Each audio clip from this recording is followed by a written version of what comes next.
¿Cuántas permutaciones de los elementos 1, 2, 3, 4, 5 y 6 dejan exactamente un elemento fijo?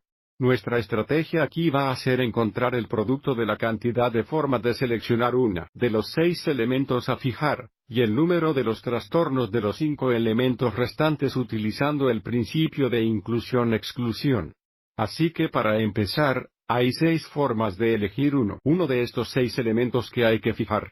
Y luego vamos a multiplicar esto por el número de trastornos de los 5 elementos restantes. Para encontrar el número de trastornos de los 5 elementos restantes, comenzamos con el número de permutaciones de los 5 elementos restantes, que es 5 factoriales. Y luego restamos el número de no trastornos con al menos un elemento fijo, que es 5, elija una vez 4 factoriales. 5 eligen 1 es el número de formas de seleccionar una de las 5 restantes elementos a fijar. Y luego multiplicamos por el número de permutaciones del resto 4 elementos, que son 4 factoriales. Pero esto resta demasiado y, por lo tanto, tenemos volver a sumar el número de no trastornos en los que se fijan al menos 2 elementos, que es 5 elige 2 veces 3 factorial.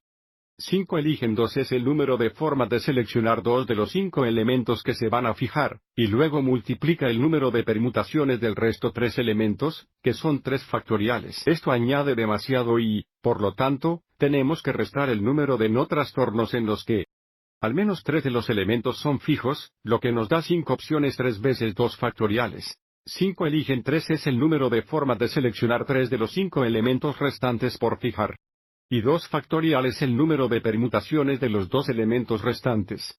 Esto resta demasiado y, por lo tanto, tenemos que sumar el número de no trastornos en los que al menos 4 de los elementos son fijos, que son 5, elige 4 veces un factorial. 5 eligen 4 como el número de formas de seleccionar 4 de los 5 elementos restantes por fijar. Y luego, un factorial es la cantidad de formas en que podemos permutar el elemento restante. Y esto añade demasiado. Y, a continuación, si restamos el número de no trastornos cuando los 5 elementos están fijos, es decir, 5, elige 5 veces factorial 0. Ahora sigamos adelante y simplificamos.